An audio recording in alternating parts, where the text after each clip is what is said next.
अगर आप लोग चाहते हो कि आपकी प्रार्थनाओं के बहुत सारे उत्तर मिलें और आप खुद की प्रार्थना से खुद चंगे हो जाओ, छुटकारा पाओ, आश्चर्य कर्म देखो, बड़ी बड़ी गवाहियाँ बने, तो इन वचनों को जो आपके सामने पढ़ने जा रहा हूँ, इनको स्मरण रखना और इनको पालन करने के लिए आज से कोशिश करना। चाहे छोटा सा उपवास में आकर इन बातों के लिए प्रेयर करो, प्रभु मेरे को इस आज्ञा पालन में लेकर आ और ये गलतियाँ मुझसे ना हो। आमीन। शुरू करते हैं। लिखा है याकूब की पत्री, इसका 5वां अध्याय, इसकी 14वीं आयत से अगर हम पढ़ते हैं, लिखा है यदि तुम में कोई रोगी हो तो कलीसिया के प्राचीनों को बुलाएं और वे प्रभु के नाम से उस पर तेल मलकर उसके लिए प्रार्थना करें, और विश्वास की प्रार्थना के द्वारा रोगी बच जाएगा और प्रभु उसको उठाकर खड़ा करेगा। यदि उसने पाप किए हो तो उनकी भी क्षमा हो जाएगी। इसलिए तुम आपस में एक दूसरे के सामने अपने अपने पापों को मान लो और एक दूसरे के लिए प्रार्थना करो जिससे चंगे हो जाओ। धर्मी जन की प्रार्थना के प्रभाव से बहुत कुछ हो सकता है। एलिया भी तुम्हारे समान दुख सुख भोगी मनुष्य था और उसने गिड़गिड़ाकर प्रार्थना की कि मैं ना बरसे, तो 3.5 वर्ष तक भूमि पर मैं नहीं बरसा। फिर उसने प्रार्थना की तो आकाश से वर्षा हुई और भूमि फलवंत हुई। हे मेरे भाइयों, देखो मेन चीज़ जो है वो आपके सामने पढ़ के सुना दी है।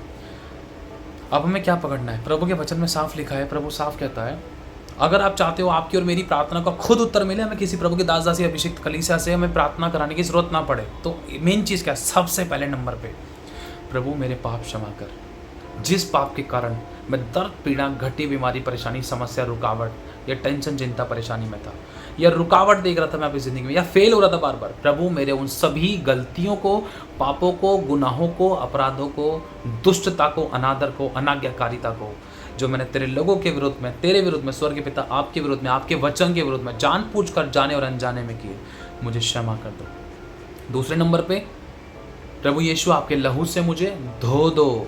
दूसरे नंबर पे प्रभु यीशु आपके लहू से मुझे धो दो। ये सबसे पहली प्रार्थना है। दूसरे नंबर पे आपको क्या करना है? दूसरे नंबर पे लिखा है कि अगर दूसरे नंबर पे अगर हम समझे इस बात को, लिखा है क्या वो, मतलब थोड़ा सा अगर पढ़ेंगे आगे पीछे तो थोड़ा अप एंड डाउन हो सकता है, लेकिन अगर हम आसान शब्दों में समझे, दूसरे नंबर पे है एक दूसरे के सामने अपने अपराधों को मान लो, क्योंकि साफ लिखा है इसलिए तुम आपस में एक दूसरे के सामने अपने अपने पापों को मान लो और एक दूसरे के लिए प्रार्थना करो जिससे चंगे हो जाओ। अगर आपको लग रहा है आपकी लड़ाई आपके पति से, आपकी पत्नी से, आपके बच्चे, आपकी फैमिली से, परिवार से, कलीसिया अभिषिक्तों से, किसी से हो गई है, तो एक आपका सॉरी बोलना ना खुदा की दृष्टि में आपका ऊंचा सर कर देगा। खुदा आपको देखकर खुश हो जाएगा। चाहे भले आप सही हो या गलत हो, आप सामने वाले को माफ़ करने के लिए, माफ़ी मांगने के लिए तैयार हो, यह खुदा का गुण है। चाहे सामने वाला आपको माफ़ कर रहा है नहीं कर रहा, उसकी करनी उसके साथ है, लेकिन आप छुटकारा पा जाओगे, आप चंगे हो जाओगे, आप आज़ाद हो जाओगे, खुदा आपको देखकर खुश होगा। हालेलुया। आपको सामने वाले को सॉरी बोल देना, मुझसे कोई गलती की, मेरी किसी बात से आपको हर्ट पहुंचा, ठेस पहुंची या आपका दिल दुखाया तो मुझे दिल से माफ़ कर देना, सॉरी। माफ़ी मांगकर ये नहीं कि मुंह बना लेना, कामों के द्वारा भी प्रकट करना है, उसके लिए फिर प्रेम प्रकट करना। चाहे सामने वाला नहीं कर रहा है, अच्छा खिला कर देना, काम करके देना अपने पति को, अच्छे से कपड़े धो के देना, अच्छे से टाइम पर खाना दे देना। पति को भी ऐसा महसूस हो जाए इसने माफ़ी मांगी है, सच में अच्छे तरीके से माफ़ी मांगी है और इसने किसकी तो गलती थी भी नहीं और फिर भी मेरे लिए इतना अच्छा करके दे रही है। एक ना एक दिन परमेश्वर उसका मन ज़रूर बदल देगा, लेकिन आप अपने हिस्से का काम करो और आगे बढ़ते जाओ, नेकी करो, दरिया में डालो। पहले नंबर पे क्या था? प्रार्थना पश्चाताप की। दूसरे नंबर पे यीशु के लहू को मांगना, क्योंकि आगे एक वचन पढ़ते लिखा है कि धर्मी जन की प्रार्थना के प्रभाव से बहुत कुछ हो सकता है। थोड़ा बहुत नहीं, बहुत कुछ, बहुत कुछ। धर्मी जन की प्रार्थना, नॉर्मल करेगा उसकी प्रार्थना से नहीं, अन्य जाति करेगा उसकी प्रार्थना से नहीं, एक सिंपल व्यक्ति करेगा उसकी प्रार्थना से नहीं, धर्मी जन की प्रार्थना के प्रभाव से बहुत कुछ हो सकता है। ये धर्मी कौन है भाई? शायद मत्ती 9:6 में लिखा है मनुष्य के पुत्र को पृथ्वी पर पाप क्षमा करने का अधिकार है, और शायद ऐसे ही कुछ लिखा है। हाँ, मुझे पूरी तरीके से वचन तो याद नहीं, लेकिन मैं आपको बता देना चाहता हूँ, वर्ष याद नहीं, मेरे को वचन याद है। प्रभु की दया से लिखा है कि यीशु का लहू हमें सब पापों से शुद्ध करता है और धर्मी बनाता है, और धर्मी जन की प्रार्थना के प्रभाव से बहुत कुछ हो सकता है। यीशु का लहू हमें सब पापों से शुद्ध करता है और धर्मी बनाता है। शायद यूहन्ना में, पहला यूहन्ना में भी लिखे, शायद समझ पा रहे हो आप? यीशु का लहू हमें धर्मी बनाता है। इसलिए पहले पापों का अंगीकार करना है, पश्चाताप करना है कि अपने प्रभु मैंने गलती कर दी, मुझे क्षमा कर दो। दूसरे नंबर पर प्रभु मैं दिल से सबको क्षमा करती हूँ, क्षमा करता हूँ, मुझे भी माफ़ कर दो प्रभु, तेरे लहू से मुझे धो दो। पहले तो पश्चाताप की प्रार्थना करनी, फिर दूसरे लोगों को माफ़ करना है जिनको अब तक हमने माफ़ नहीं किया। माफ़ करना है हृदय से, प्रभु मैं सबको माफ़ करती हूँ, माफ़ करता हूँ। नाम लेकर बोलो या बिना नाम लिए बोलो, प्रभु दिल से माफ़ करता हूँ, पूरे हृदय से माफ़ करना है। फिर बोलो प्रभु तेरे लहू से मुझे धो दे, क्योंकि तेरा लहू मुझे धर्मी बनाता है। और प्रभु धर्मी जन की प्रार्थना के प्रभाव से बहुत कुछ हो सकता है। अब आप धर्मी की कंडीशन में आ गए। जैसे आप धर्मी की कंडीशन में आ गए, तो अब आपको करना क्या है, अब आपको सिर्फ अपने लिए प्रार्थना करनी है। लिखा है इसलिए आपस में एक दूसरे के सामने अपने पापों को मान लो और एक दूसरे के लिए प्रार्थना करो कि जिससे कि तुम चंगे हो जाओ। जैसे आप धर्मी की कंडीशन में आ गए, उसके बाद आपको एक काम और करना है, चाहे सामने वाले को प्रार्थना की ज़रूरत है या नहीं है, आपको उनके लिए खड़े रहना है, मतलब उनके लिए हेल्प सपोर्टर बनने की कोशिश करना है प्रेयर को लेकर। कोई आपको प्रार्थना का विषय तो मुझे बताना, अगर उसको लग रहा है दर्द पीड़ा थी, अगर वो नहीं भी बोल रहा है तो आप जाओ, बोला मैं प्रार्थना करती हूँ आपके लिए, प्यार प्रकट करो।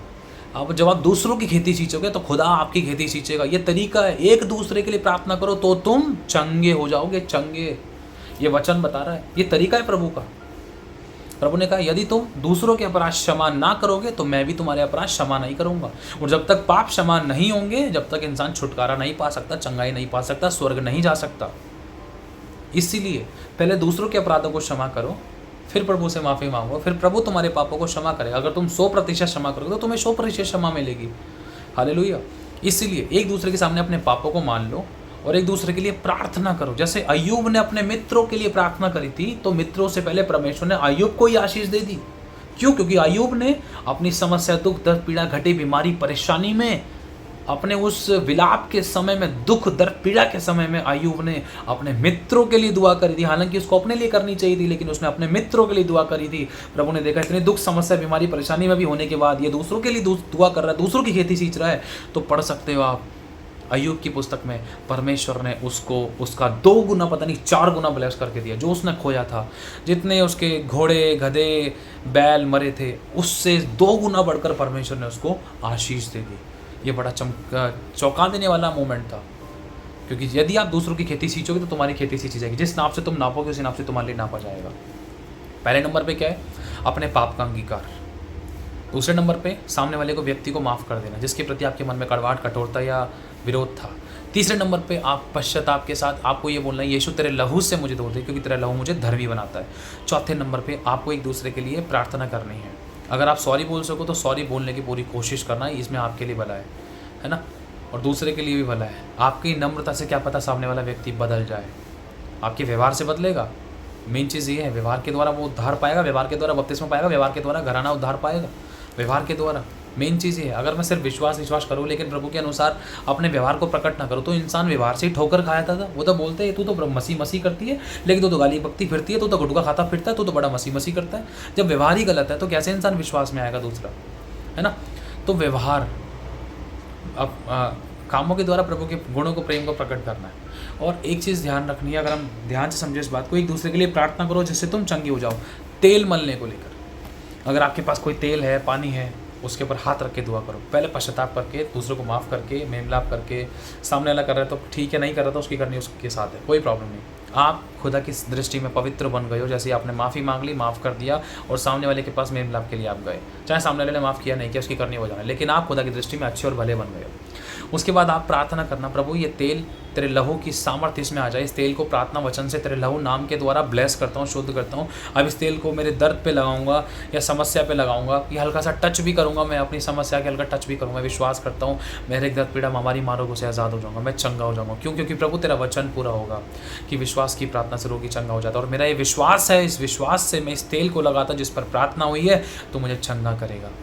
और ये भी बोल सकते हो, प्रभु तेरे कोड़े खाने से मैं चंगा हो चुका हूँ, क्योंकि तूने मेरे दुखों को उठा लिया, मेरी दर्द पीड़ा को ले लिया, मेरे दुखों को सह लिया। प्रभु अब मुझे नहीं सहना, क्योंकि तूने मेरे सबको सह लिया। प्रभु तू मेरी हर एक घटी को पूरा करेगा, मेरी रुकी हुई प्रार्थना के उत्तर आए, मेरी घटियाँ भरपूरी बदल जाए, मेरे नुकसानों की भरपाई हो, मेरी ज़रूरतें पूरी हो, मैं भला चंगा रहूँ, अच्छी सेहत में रहूँ। यीशु मसीह के नाम से दिल से मैं सबको आशीष देता हूँ। मैं बढ़ने जा रहा हूँ, मैं बरकत पाने जा रहा हूँ, मैं ब्लेस होने जा रहा हूँ, मैं फ्रूटफुल होने जा रहा हूँ, मैं आशीषित हूँ, मैं फलवंत हूँ, मैं चंगा हो चुका हूँ। यीशु मसीह के नाम से घोषणाएं करनी है, भविष्यवाणी करनी है, और आपको आशीष खोलनी है अपने लिए, और अच्छे से वचन बोलने हैं।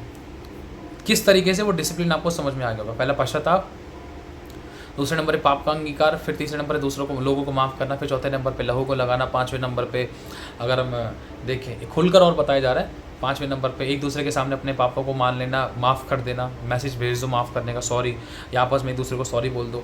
फिर उसके बाद एक दूसरे के लिए प्रार्थना करना। इसके बाद मतलब विश्वास दिखाकर प्रार्थना से तेल को ब्लेस करना, प्रार्थना लहू नाम वचन बोल के, प्रभु तेरे लहू नाम वचन प्रार्थना से इस तेल को ब्लेस करते हैं। ब्लेस करके उस तेल को आप खाने पीने में, नहाने धोने में, अपनी दर्द पीड़ा पे लगाने में आप इस्तेमाल कर सकते हो। और धन्यवाद करना और अच्छे अच्छे वचन बोलना कि प्रभु मैं चंगा हो चुका हूँ, आप छुटकारे को देखिए। और धीरज देना, गलत अंगीकार मत करना। आमीन।